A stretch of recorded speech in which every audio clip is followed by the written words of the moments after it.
आप देख रहे हैं सुदर्शन न्यूज। नमस्कार, सुदर्शन न्यूज देख रहे हैं आप। मैं हूं आपके साथ दिव्या सिंह। बुलेटिन की शुरुआत बड़ी खबर के साथ करेंगे। बड़ी खबर सामने आ रही है जहां पर प्रधानमंत्री नरेंद्र मोदी आज इंडस्ट्री लीडर्स को संबोधित करेंगे। जर्नी टुवर्ड्स विकसित भारत के उद्घाटन सत्र को संबोधित करेंगे प्रधानमंत्री नरेंद्र मोदी। CII की तरफ से आयोजित किया जा रहा है सम्मेलन। कॉन्फ्रेंस में इंडस्ट्री, सरकार समेत कई लोग शामिल होंगे। ये बड़ी और अहम जानकारी हम आप तक पहुंचा रहे हैं, जहां पर 1000 से अधिक प्रतिभागी सम्मेलन में मौजूद रहेंगे। बड़ी जानकारी आपकी टीवी स्क्रीन पर, जहां पर प्रधानमंत्री नरेंद्र मोदी आज करीब दोपहर 12 बजे दिल्ली के विज्ञान भवन में जर्नी टुवर्ड्स विकसित भारत के उद्घाटन सत्र को संबोधित करेंगे। और ये केंद्रीय बजट 2024-25 के बाद होने वाली कॉन्फ्रेंस है। आपको ये बता दें कि भारतीय उद्योग परिसंघ यानी कि CII की तरफ से आयोजित एक सम्मेलन को संबोधित करेंगे प्रधानमंत्री नरेंद्र मोदी। और आपको ये भी जानकारी दे दें कि केंद्रीय बजट 2024-25 के बाद सम्मेलन विकास में भारतीय उद्योगों की भूमिका पर केंद्रित होगा ये संबोधन। और CII के बजट के बाद सम्मेलन का उद्देश्य विकास के लिए सरकार के व्यापक दृष्टिकोण और इस प्रयास में उद्योग की भूमिका की रूपरेखा पर चर्चा करना है। उद्योग, सरकार, रासायनिक समुदाय तथा शोध संस्थानों सहित अन्य क्षेत्रों से 1000 से अधिक प्रतिभागी सम्मेलन में मौजूद रहेंगे। वहीं कई अन्य लोग देश विदेश में स्थित CII केंद्रों से ऑनलाइन के माध्यम से भी जुड़ेंगे। ये बड़ी जानकारी हम आप तक पहुंचा रहे हैं, जहां पर देश विदेश में स्थित CII केंद्रों से ऑनलाइन के माध्यम से भी लोग जुड़ेंगे। उद्योग निकाय CII के मुताबिक सम्मेलन अगले कुछ वर्षों के लिए प्रमुख सुधार उपायों पर चर्चा करेगा, जिसमें केंद्रीय बजट में उल्लेखित उपाय भी शामिल है। इसमें विकसित भारत के लिए सामूहिक रूप से एक रास्ता तैयार किया जाएगा। बड़ी जानकारी हम आप तक पहुंचा रहे हैं, जहां पर प्रधानमंत्री नरेंद्र मोदी आज इंडस्ट्री लीडर्स को संबोधित करेंगे। जर्नी टुवर्ड्स विकसित भारत के उद्घाटन सत्र को लेकर लगभग करीब 12 बजे दिल्ली के विज्ञान भवन से ये संबोधन प्रधानमंत्री नरेंद्र मोदी का।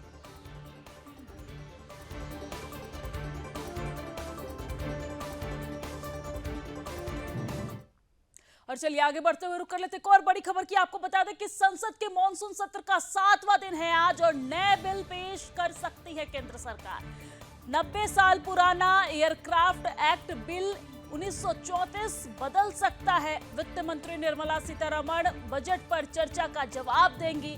संसद के मॉनसून सत्र का आज 7वां दिन और आज केंद्र सरकार 6 नए बिल पेश कर सकती है। ये बड़ी जानकारी इस वक्त के निकलकर सामने आ रही है, जहां पर आज यानी कि 7वें दिन मॉनसून सत्र के केंद्र सरकार के द्वारा 6 नए बिल पेश हो सकती है। इसमें 90 साल पुराना एयरक्राफ्ट एक्ट बिल 1934 बदला जा सकता है। साथ ही साथ आपको ये भी बता दें कि केंद्रीय वित्त मंत्री निर्मला सीतारमण आज शाम 4 बजे बजट पर चर्चा का जवाब देंगी। आपको बता दें कि बजट के 6 दिन लगातार जब बजट पेश हुआ, इसके बाद विपक्ष की तरफ से तमाम तरह के सवाल किए गए, निशाना साधा गया, बजट को लेकर तमाम तरह की बातें कही गई। आपने देखा होगा कि किस तरीके से बीते दिन राहुल गांधी ने भी निर्मला सीतारमण पर और साथ ही साथ मिडिल क्लास के बहाने उन्होंने प्रधानमंत्री नरेंद्र मोदी पर, केंद्र सरकार पर जमकर निशाना साधा। लेकिन आज तमाम विपक्षी दलों के इस सवाल का जवाब केंद्रीय वित्त मंत्री निर्मला सीतारमण शाम 4 बजे देने वाली हैं।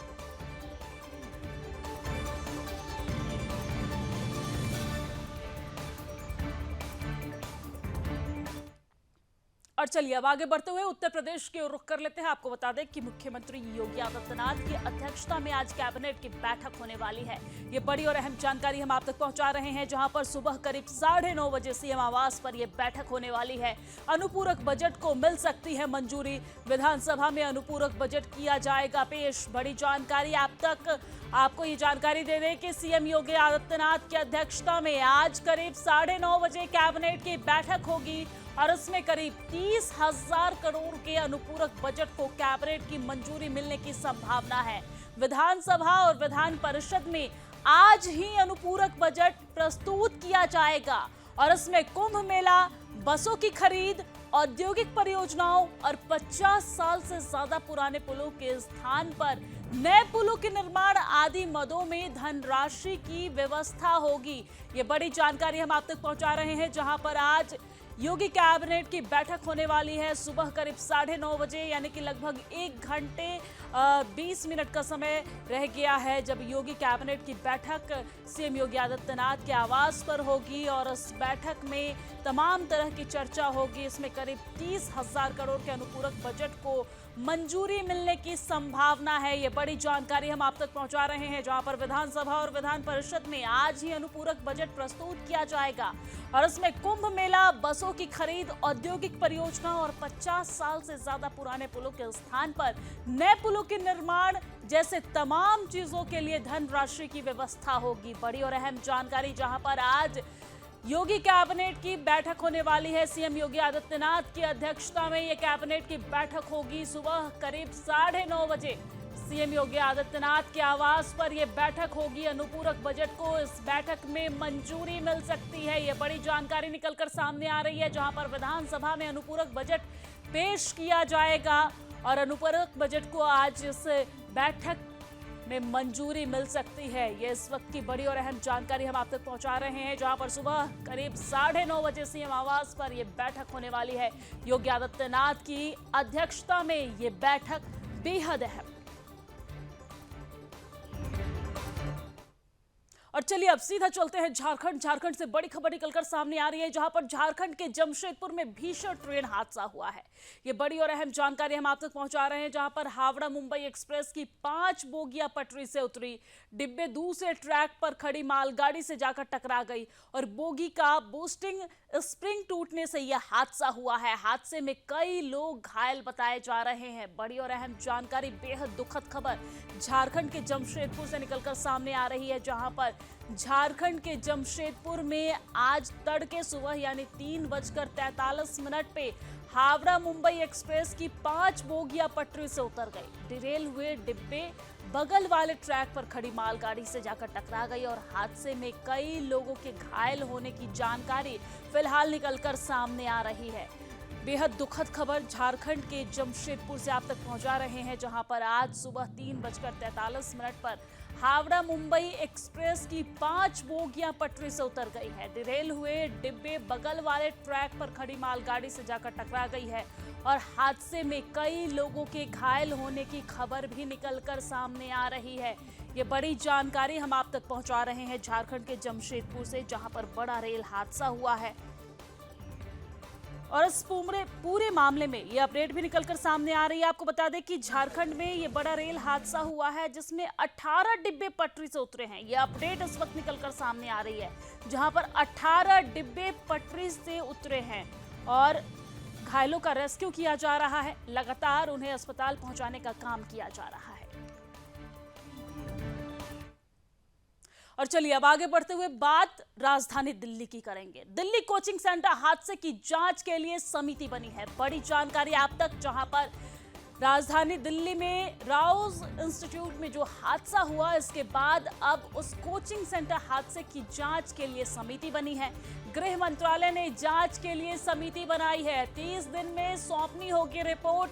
मृत छात्रों के परिजनों को 10-10 लाख रुपए की घोषणा की गई है। दिल्ली कोचिंग हादसे की जांच के लिए केंद्रीय गृह मंत्रालय ने कमेटी बनाई।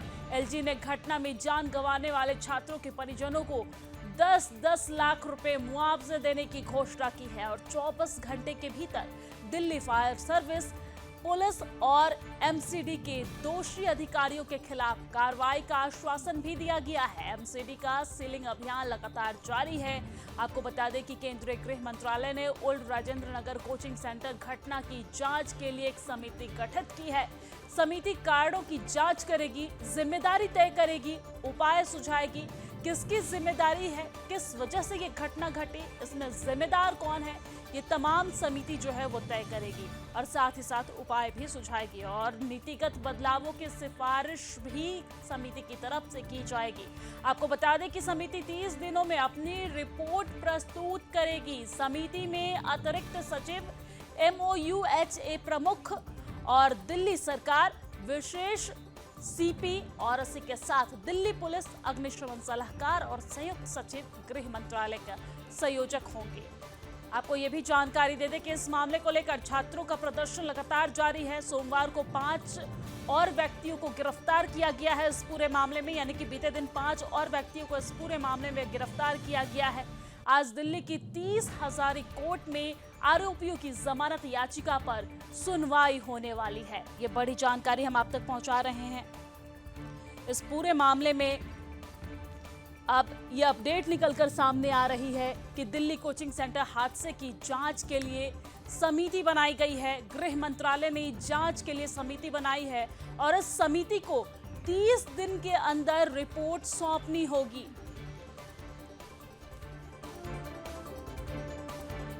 चलिए आगे बढ़ते हैं। गुजरात, उत्तराखंड समेत 24 राज्यों में बारिश को लेकर अलर्ट जारी किया गया है। यह बड़ी जानकारी हम आप तक पहुंचा रहे हैं, जहां पर मौसम विभाग की तरफ से, आईएमडी की तरफ से गुजरात, उत्तराखंड समेत 24 राज्यों में बारिश को लेकर अलर्ट जारी किया गया है। मध्य प्रदेश के 7 जिलों में तेज बारिश की चेतावनी जारी की गई है।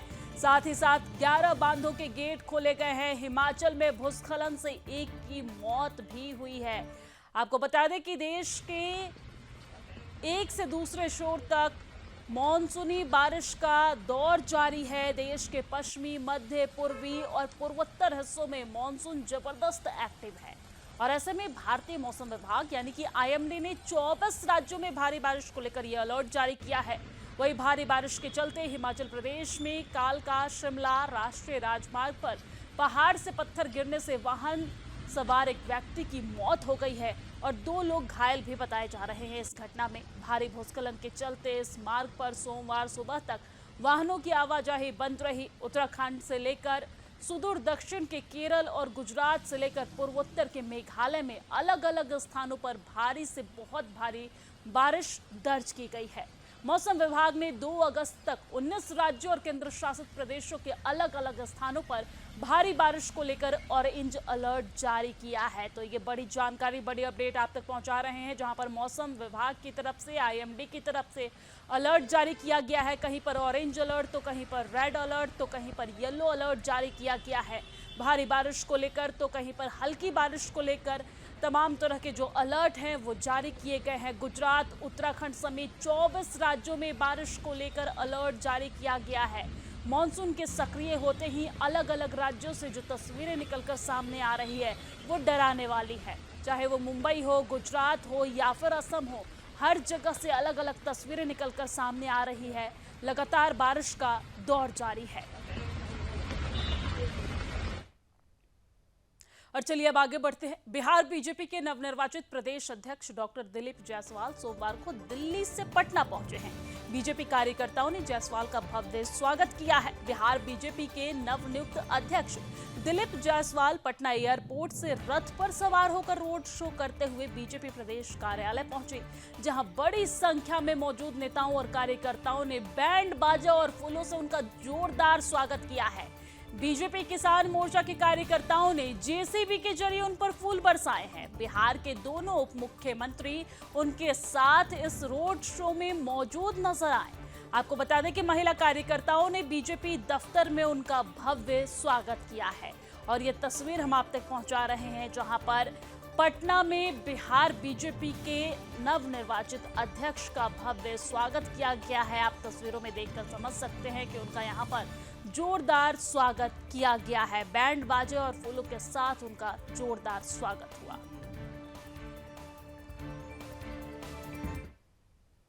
चलिए आगे बढ़ते हैं। मुख्यमंत्री मोहन यादव अंतर्राष्ट्रीय बाघ दिवस पर कुशाम्भाऊ ठाकरे सभागार में आयोजित कार्यक्रम में शामिल हुए हैं। सीएम मोहन यादव ने कार्यक्रम में बाघ पर केंद्रित चित्र प्रदर्शनी का फीता काटकर शुभारंभ और अवलोकन किया है। सभागार में मंत्रोच्चार के बीच दीप प्रज्वलित कर राज्य स्तरीय कार्यक्रम का शुभारंभ भी किया गया है।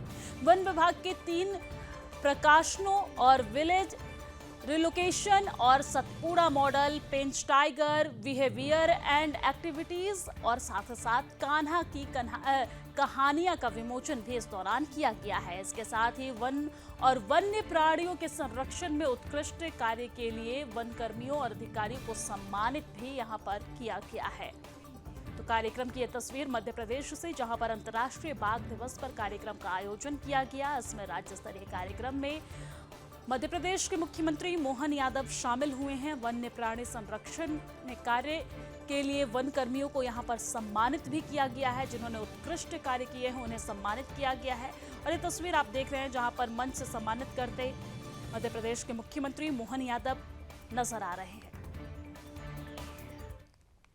और अब आगे बढ़ते हुए बात अयोध्या की करेंगे। अयोध्या में भीषण गर्मी के चलते राम मंदिर निर्माण में श्रमिकों की भारी कमी देखने को मिल रही है। पिछले 3 महीने में राम मंदिर निर्माण की गति धीमी हो गई है। श्रमिक अपने घरों की तरफ लौट गए हैं।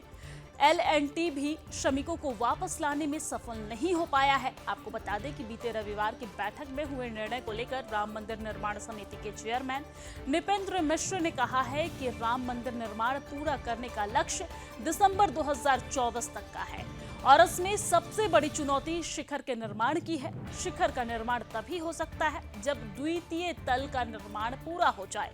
द्वितीय तल के जो डोम हैं वो पूरे हो जाएं। आज की गति से अगर निर्माण किया गया तो 2 महीने का विलंब हो जाएगा। यानी कि आज जिस रफ्तार से निर्माण कार्य चल रहा है, अगर इसी रफ्तार से चलता रहा तो 2 महीने का विलंब हो जाएगा। यानी कि 2024 दिसंबर का जो लक्ष्य रखा गया है वो फरवरी 2025 तक पहुंच जाएगा। इसके साथ ही L&T की निर्देश में कहा गया है कि वो श्रमिकों की संख्या बढ़ाएं। राम मंदिर निर्माण की गति जो अपेक्षित है वो पिछले 3 महीने में कम हुई है। मजदूरों की संख्या में बहुत बड़ी कमी आई है। 200 से 250 मजदूर अधिक और नहीं बढ़ाए गए तो फिर निश्चित ही दिसंबर तक का कार्य पूरा नहीं हो पाएगा। यानी कि जो लक्ष्य रखा गया है कि 2024 दिसंबर तक शिखर का निर्माण हो जाएगा वो पूरा नहीं हो पाएगा अगर 200 से 250 मजदूर और अधिक नहीं बढ़ाए गए तो। लक्ष्य के अनुरूप राम मंदिर के निर्माण में 2 महीने की देरी हो सकती है। ये बड़ी जानकारी इस वक्त निकलकर सामने आ रही है।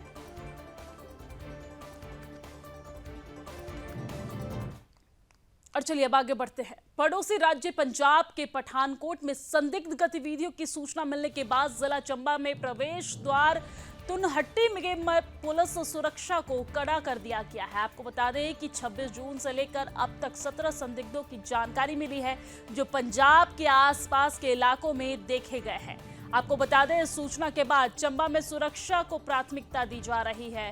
तुनहट्टी और जिला कांगड़ा से सटे बॉर्डर मालकवाल में 2 HP पुलिस बटालियन के हेड कांस्टेबल प्रवीण कुमार की अगुवाई में एक विशेष पुलिस की टुकड़ी तैनात की गई है।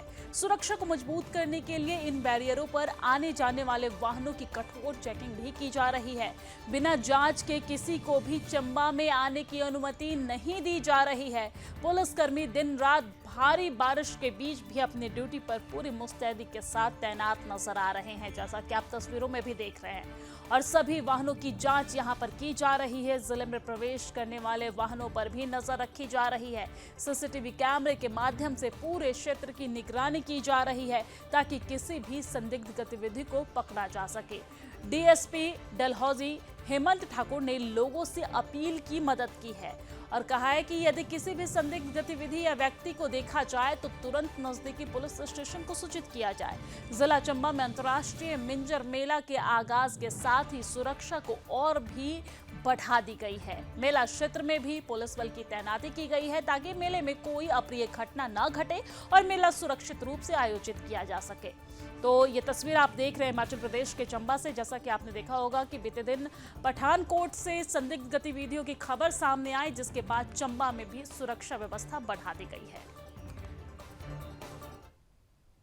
और चलिए अब आगे बढ़ते हैं। बांग्लादेशी घुसपैठ मुस्लिम तुष्टीकरण पर झारखंड की विपक्षी पार्टी एनडीए के द्वारा झारखंड विधानसभा के मॉनसून सत्र के दौरान वर्तमान की ज्वलंत मुद्दे के रूप में लिया गया है इस मुद्दा को, और ये काफी प्रमुखता के साथ लेकर सदन के अंदर और बाहर मामला गर्माता हुआ भी नजर आया। आपको बता दें कि झारखंड विधानसभा मॉनसून सत्र के दूसरे दिन भी विपक्षी यानी कि एनडीए की तरफ से सदन में शुरू होने से पहले सदन के बाहर पुरजोर तरीके से विरोध किया गया। बांग्लादेशी घुसपैठ का मुद्दा आपने देखा होगा कि बीते दिन जब गृह मंत्री वहां पर पहुंचते हैं या फिर असम के मुख्यमंत्री वहां पर पहुंचते हैं तो इस मुद्दे को प्रमुखता से उठाते नजर आते हैं और अब इसका असर विधानसभा के अंदर और बाहर दोनों जगह देखने को मिल रहा है। दूसरे दिन विधानसभा की शुरुआत से पहले विधानसभा के बाहर इस तरीके से विपक्षी पार्टी यानी कि एनडीए की तरफ से इसका पुरजोर विरोध किया गया, प्रदर्शन किया गया, हाथों में तख्ती लेकर झारखंड सरकार के खिलाफ ये नारेबाजी करते नजर आए।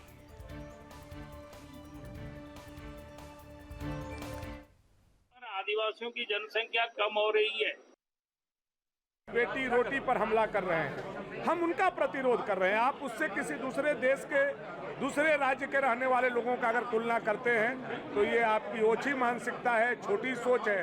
कल हम भी बिहार के पार्ट थे, आज बिहारी को नाम लेकर के जो कांग्रेस ने अपना चरित्र का प्रदर्शन करने का काम किया है, इनको बिहार के एक एक लोगों से माफी मांगनी चाहिए। हम लोग दिन रात लगे हुए हैं कि लोगों का विकास कैसे हो, हम एक एक लोग तक कैसे पहुंचे, इसकी चिंता हमें है। और बांग्लादेशी घुसपैठ ये मुद्दा नहीं है राजनीति। हमारी जो सरकार है, हमारे जो मुख्यमंत्री हैं वो काफी मजबूत हैं और हम लोग किसी भी बाहरी लोगों को हम लोग नहीं देने देते। और जो लोग बौखलाए हैं मैं उनसे पूछना चाहता हूँ कि कम से कम आंकड़ा दीजिए, आप क्या सच्चाई है, हमें तो पता चलना चाहिए। ये लोग देखिए फर्जीवाड़ा का एक्सपर्ट है भाई।